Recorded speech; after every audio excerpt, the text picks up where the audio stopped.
Bonjour à tous, donc on continue notre série de vidéos. Dans les vidéos précédentes, on a vu la manière de prendre en main l'outil, les premières configurations, donc là on va voir comment créer réellement un projet. Pour ce faire, on part de la page d'accueil. Donc là je suis dans un environnement là qui est totalement vierge, où il y a vraiment zéro projet, donc on va partir de zéro. Donc on va créer un projet, donc j'ai cliqué en haut à droite, Create Project. Notre projet, on va lui donner un petit nom, on va l'appeler Tromox, on va lui donner un trigramme, TRX. Donc l'organisation, ça sera, en fait, vous retrouverez ici l'organisation à laquelle vous appartenez, donc le nom de votre entreprise. Vous pouvez éventuellement en avoir d'autres dans le cas où vous êtes dans un cas multi-entreprise. Là, Project Manager, en fait, vous allez retrouver toute la liste de tous les utilisateurs possibles, en fait, de la solution. Bon, là, en l'occurrence, je suis dans une organisation où je suis le seul, donc c'est un nom par défaut, j'ai pas fait la configuration du nom-prénom réellement, mais là, voilà, c'est nom-prénom que vous retrouverez. Donc, on va lui donner une description, donc projet de test de la solution. Ok, il y a ici cette checkbox qui permet en fait de traiter le cas où vous importez un projet. Donc ça fera l'objet d'une vidéo à part entière pour ça, on verra cette fonctionnalité. Et donc là, à droite, vous allez retrouver en fait tous les utilisateurs qui appartiennent à votre organisation, et pour pouvoir leur donner des rôles spécifiques, donc de project owner, donc ça veut dire vraiment le propriétaire du projet, et éditeur, c'est toute personne en fait à qui vous allez donner la possibilité d'éditer votre projet. Donc moi en l'occurrence, là Samir, je vais me mettre en project owner. Voilà, donc mon projet Tromox est créé, et là je vais avoir donc toutes les versions de mon projet, donc là en l'occurrence vu qu'on vient de le créer, on n'a que la version 1. Donc on part sur la version 1 et on va commencer l'édition de notre DAT. C'est parti. Donc la base en fait de notre DAT, ça va être le schéma applicatif. C'est à partir de lui que tout va se créer. Et donc on retrouve ici à gauche les objets qu'on avait vus dans une vidéo précédente, où on avait vu la configuration, les attributs en fait qu'on pouvait rajouter à nos objets de base.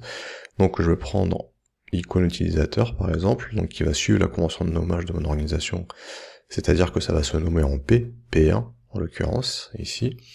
Donc je vais pouvoir lui donner un nom, je vais dire que par exemple il s'agit de mes utilisateurs internes par exemple. Ici, si vous vous souvenez, on avait ajouté l'attribut type qui était une liste à nos utilisateurs, donc là on va retrouver les choix qu'on avait donnés, qui étaient utilisateur administrateur. Donc là, en l'occurrence, ce sont des utilisateurs. Voilà. Donc j'ai configuré mes utilisateurs à la P1. Mes utilisateurs, je vais les mettre dans une zone réseau. Donc j'ai pris une zone réseau, et zone réseau que je vais aller choisir dans la liste des zones réseau de mon organisation. Donc vous vous souvenez, on en avait créé 3, DMZ Hot, Internet Service Interne, donc voilà, je les retrouve ici. Donc là, en l'occurrence, je vais les mettre sur Internet. Je vais prendre un module type interne, donc même principe, il suit la convention de nommage, il va se nommer en M1. Je vais appeler ça mon front-end.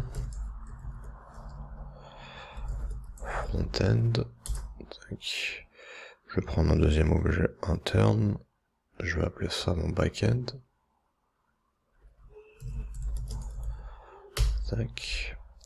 Et même principe, je vais mettre l'ensemble dans une zone réseau, en l'occurrence je vais mettre dans la même, et donc je vais prendre zone réseau, par exemple je vais prendre ma zone là qui s'appelle DMZ Hot, voilà.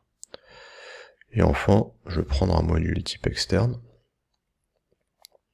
on va dire par exemple, imaginons qu'on soit dans un cas où on a externalisé nos bases de données, donc je vais l'appeler base de données, et donc toujours la même chose, je vais mettre ça dans une zone réseau, et je vais prendre ma zone service interne. Voilà. Donc là j'ai fait le squelette de mon schéma applicatif. Maintenant je vais m'occuper des flux. Donc je vais aller ici, mes utilisateurs vers mon front-end. Donc ça nomme automatiquement mon flux en U1. U1 pour U pour utilisateur.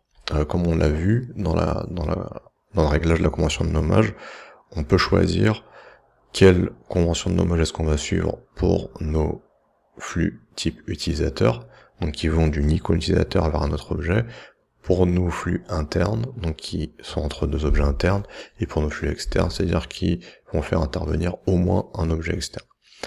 Donc là, mon flux U1, je vais pouvoir le configurer, donc déjà je vais lui donner, alors je vais juste bouger ma tête, voilà, donc je vais lui donner un protocole que je vais aller choisir dans la liste des protocoles de mon entreprise, donc pareil, ça permet d'avoir un contrôle sur les types de protocoles qu'on utilise.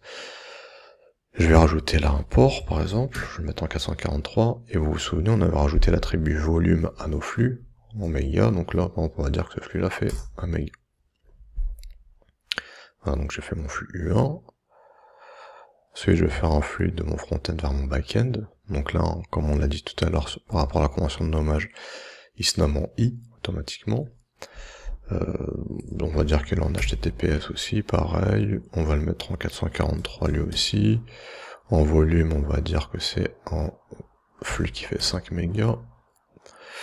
Et enfin, de mon back-end vers ma base de données, je vais avoir un flux ici, que je vais mettre en HTTPS aussi, 443, et on va dire celui-là qui fait, par exemple, 50 mégas. Voilà. Donc là, j'ai fait mon schéma applicatif, hein. Bon, j'ai fait quelque chose d'extrêmement simple, hein. Bien sûr, dans des cas plus réels peuvent être beaucoup plus compliqués que ça. Et donc là, je vais regarder, je vais aller dans l'onglet en bas, voilà. Donc, on retrouve notre cartographie des flux, donc mon flux interne avec les caractéristiques qu'il a, mon flux interne, hein, bien sûr si on avait d'autres on les retrouverait, et mon flux externe. Et si par exemple sur cette flèche là, je vais rajouter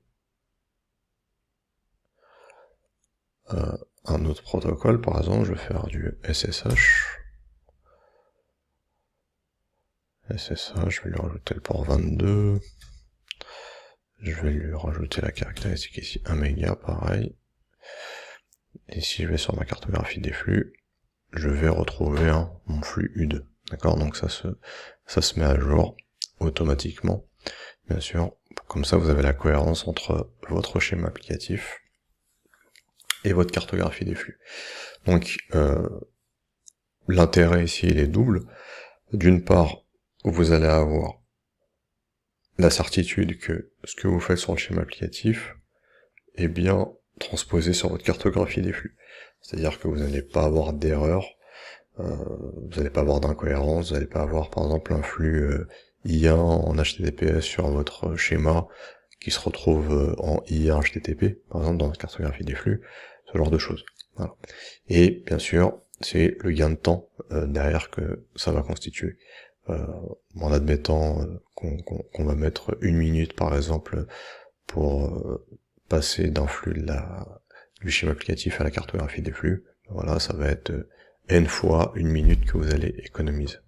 Voilà, donc là, l'intérêt est double. Donc voilà, ça c'est sur la partie schéma applicatif. Je vous remercie pour votre attention et je vous dis à bientôt pour une prochaine vidéo.